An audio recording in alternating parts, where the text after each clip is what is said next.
Mugencha leero abasawo balabuddwa ku kirwadde kya Ebola. Taata atemye omwana nga yagala alumirize nnyina, ebyolutalo lwa Iran nabyo bikaaye.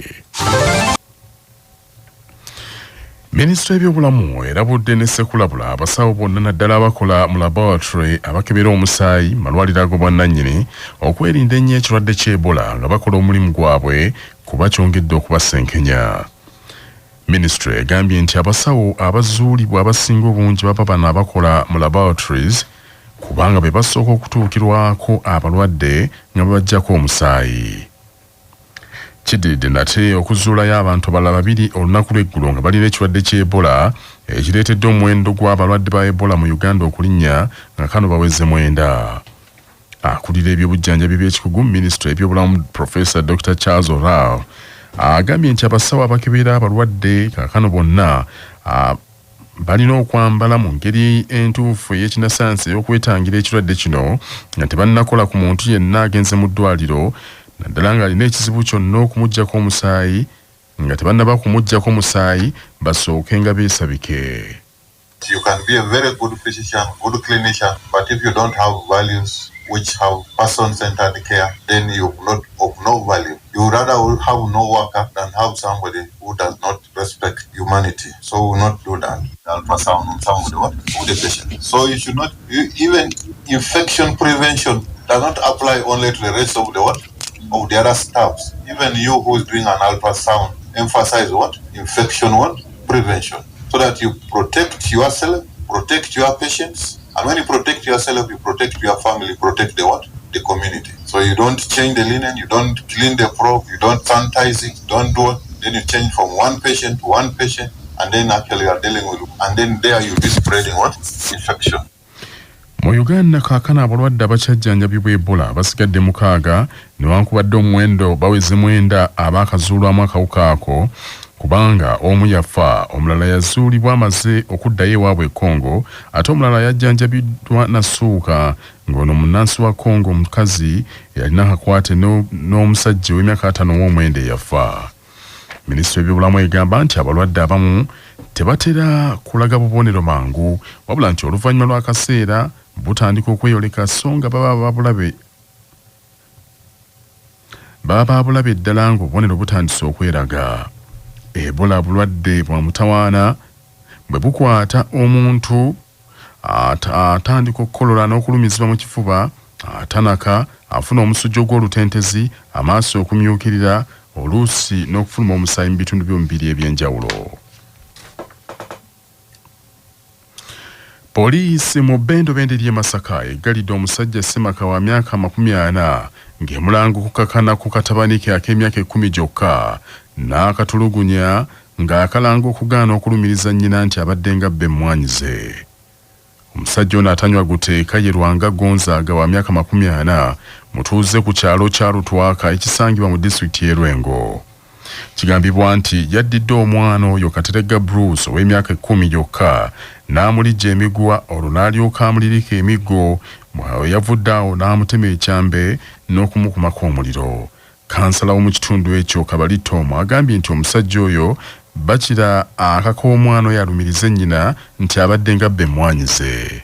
Akoze ekikolwa akubye omwana we bubi nnyo emiggo mingi nnyo egy'ekitalo n'amukolako n'ebikola by'omutema ekijambiya kyokka ng'ensonga gy'amulanga ali mu kumukaka nti agambe nti maama we agwabeera naye waka yabbye emmwanyize. Kwegamba akaka omwana okugamba maama we nti yabbye emmwanyize amulumirize. Omwana oba abimanyi oba tabimanyi niye kyayagala ayogere nti omwana ono agambe nti maama yabba emmwanyizo taata. Omwogezi wa poliisi mu Bendobende ly'e Masaka afande twakasirye mu kwogerako n'ekyabasa akasiza nti ddala kituufu omusajja oyo bamukutte kyokka n'avumirira nnyo abazadde ng'abo abakyalinyirira eddembe ly'abaana. Ono okwatibwa kiddiridde ye kennyini okwesibira omwana owuwe ow'emyaka 10 gyokka amanyiddwa nga Katerega Bruce n'abeera nga amusiba emiguwa, n'abeera nga amutema, n'abeera nga amukuba kibooko saako n'okumwokya nga amuvunaana okuba nga abadde tamuwa mawulire agakwata ku mmwanyizi okubbibwa ate nga zibbibwa omukyala we ate taata w'omwana ono w'emyaka 10 gyokka. Obusungu buno kwe kubufuna n'abeera nga bonna bumalira ku mwana we. Ono tumukutte era ntumuggulako emisango egy'okutulugunya omwana egy'ekika ekyowaggulu ennyo, tugiyite aggravated torture, era nga ali mu kaduukulu kaffe ng'okunoonyeza kugenda mu maaso. Tuvumirira ebikolwa nga bino eby'abazadde kugenda maaso n'okutulugunya abaana baabwe olw'obuntu obutonotono kati ng'emmwanyi. Zomanyi nti ne sizoni eno bweggwako ojja kunoga sizoni eddako. Ekyennaku titumusanze ng'aliko n'omulangira Segamwenge, ekiraga nti omwenge abadde yagufuula mmere. Omubaka akiikira municipality y'e Nansana omujja Zambali Blasio Mukasa awanjagidde gavumenti yongere okuteeka ssente mu by'emizannyo n'okutumbula ebitone byonna, kuba bino bisobolera ddala okutunda bendera ya Uganda mu nsi yonna. Zambali yalondeddwa okuvunaanyizibwa ku by'emizannyo mu gavumenti oludda oluvuganya mu Parliament, agambye nti akizudde ng'emizannyo mingi egy'amaanyi era nga Uganda egyetabamu ku mitendera gw'ensi yonna nga gisobolera ddala okutunda Uganda, wabula gavumenti tennagivujjirira bulungi. Anokoddeyo omupiira ogw'okubaka ogw'abawala, omuzannyo gwa rugby, okuwuga, ebikonde n'ebirala nti biwanika nnyo bendera ya Uganda n'okuwa abantu emirimu nga byetaaga kwongeramu bwongezi nsimbi. Tuli bakutunuulira nnyo naddala engabanya y'ensimbi mu federation ez'enjawulo. Tulina ttiimu y'eggwanga yaffe ey'okubaka ekwata ekifo kyakubiri mu Africa mu nsi yonna ya 6 ekola bulungi naye ensimbi ezigiweebwa. Tulina ttiimu yaffe eya rugby mu nsi yonna ndowooza ekwata ekifo kya 36 ekola bulungi naye engabanya y'ensimbi kati tuleme kutunuulira mupiira gwokka wadde nagwo tugwagala, naye tulina okutunuulira federation endala n'engabanya y'ensimbi. Byonna tugenda kutandika okubitunuulira. Tuli bakwekenneenya nnyo wakati mu kweteekerateekera Africa Cup of Nations AFCON 2027 nga na Uganda nsaale mu bategesi. Ddala Uganda yeeteeseteese n'okusingira mu kuzimba ebisaawe, Mandela National Stadium watuuse kwongera okumuddaabiriza, Hoima n'ebisaawe ebirala biri mu kuzimbibwa okwetengerera kwaffe n'engabanya y'ensimbi.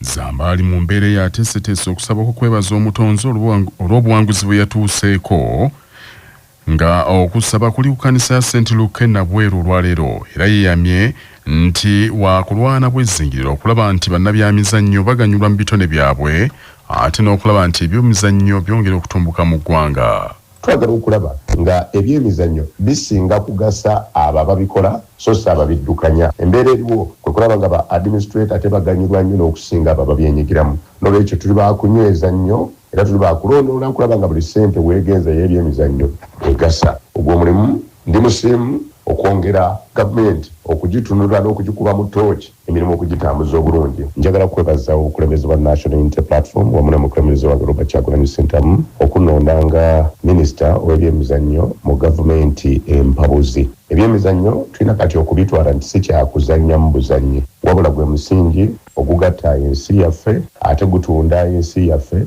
ate era ssuubi ly'Abannayuganda bangi mu kufuna emirimu. Embeera eyongedde okukaawa ku by'olutalo lwa America ne Iran. Akafubo President Donald Trump kabaddemu n'abakungu ba gavumenti ab'oku ntikko akabadde kasuubira okusalawo ekyenkomerero ku by'olutalo olwo katuuse okwabuka nga mpawo ky'amaanyi kituukiddwako. President Donald Trump olwabuse bw'ati asigadde awera enkolokooto nti Iran oba eyagala oba teyagala eteekeddwa okwenenya ebyokuweesa ebyokulwanyisa bya nuclear, eggulewo akagolomola ka Strait of Hormuz akayisa amafuta n'ebbomu ze yatega mu mazzi ago zisaanyizibwewo, awatali ekyo zigenda kuddamu okuvuga. Wabula yo Iran yafulumizaawo ekiwandiiko ng'ekalambidde nti nuclear waayo si wakukwatibwako kubanga si wakukola byakulwanyisa nnamuzisa naye bamukolamu masannyalaze. Kyokka ku lwokuna sabbiiti eno amawanga gombiriri gabadde gakozeewoko ekiwandiiko nga gakkaanyiza okwongezaayo akalembereza akabaddewo okumala ennaku endala 6 ng'eno bwe bateesa ku biseera bya Iran eby'omu maaso n'okukaanya ku nteekateeka zaayo ez'okukola nuclear. Wabula mu kafubo akabadde mu White House mu kifo we bateeseza ku mbeera ey'akazigizigi ebeera eriwo batuuse okwabuka ng'ensonga ng'ezo tebazoogedde nako. Okutwalira awamu mpaawo amanyikiddako ku by'olutalo luno, wabula ennaku ntono eziyise enjuyi zombiriri beekubyemu ebikompola. Amerika yasoose okusuula bbomu ku nkambi y'amagye ey'e Bandar Abbas mu kwesasuza Iran nayo yakanyuza ebikompola ku nfo y'amagye ga Amerika eri mu Kuwait. Kyokka Amerika yategeezezza nti ebikompola ebyo tebyabakosezza baabisaanyirizaawo mu bbanga. Mu gemizannyo, empaka za Stanbic Uganda Cup zigenda kukomekerezebwa olwaleero n'omupiira ogw'akamalirizo nga Village Ogosalongo etunka n'ekitala. Omupiira guno gugenda kuzannyibwa saa 9 ez'olweggulo mu kisaawe kya FUFA Technical Center Njeru. Mu kusooka omupiira guno gwali gwa kuzannyibwa mu kisaawe kya FUFA ekyakadiba Mengo, kyokka kitala yakiwakanya ng'egamba nti ge maka ga Village Ogosalongo mwekyaliza emipiira gyayo. Omuwanguzi w'empaka zino akiikira Uganda mu mpaka za Africa eza CAF Confederations Cup. Era kitala eyagala kuwangula mpaka zino omulundi gwayo ogwokubiri so nga Villa enoonya kikopo kya 10.